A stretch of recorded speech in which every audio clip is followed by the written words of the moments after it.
My opponents believe that we aren't spending enough on our schools, and one even claimed that spending has decreased, but didn't back that up with any evidence.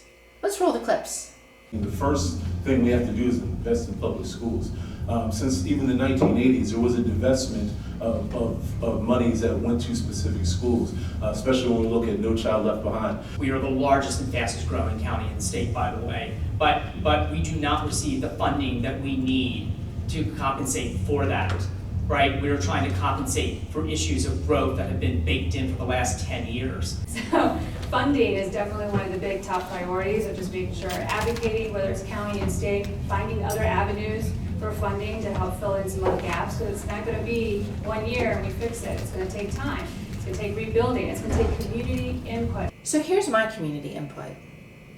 In reality, our schools spend far more than people realize. We spend almost $19,000 per student per year. That's almost $1 billion each year. For families with 2 children, that means that there's an investment of almost $38,000 each year in their children's education.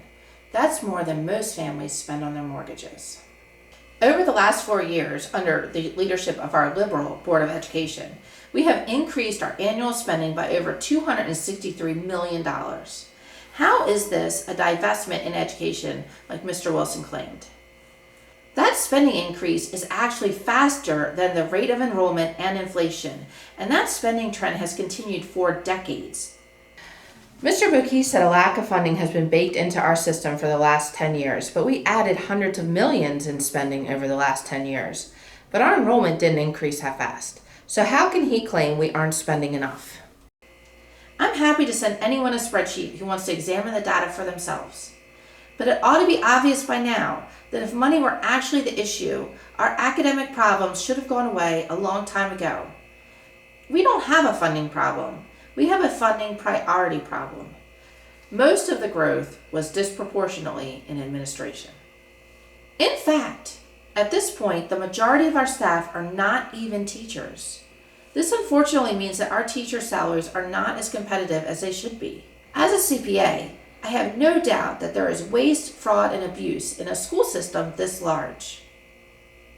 I have never seen a company that can't improve in these areas, and if I'm elected, I will work to return these misallocated funds to teachers and classrooms where they belong.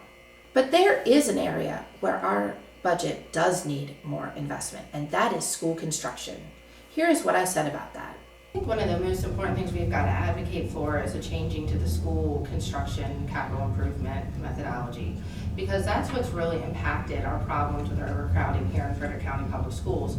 We've known that many of our schools are going to be over capacity practically the day that they're opened. And they do that because we're not really allowed to build into the formula room to grow. We can't build a 3-story building and only use 2 stories of it and say, okay, eventually we're going to take that 3rd story over. We're not allowed to do that. So I think that we need to make those changes, but we also, to be effective advocates, need to prove that we're doing our part. So if we're going to also ask for more money and more resources, we have to indicate how we have been good stewards of our money, and then also identify the specific and particular needs that we need addressed. It is very hard to get funding when you just say, hey, we just need all this extra money. But if you say, we have 20% more special needs students than we previously had, those are the kinds of things that help move the needle on getting additional funding.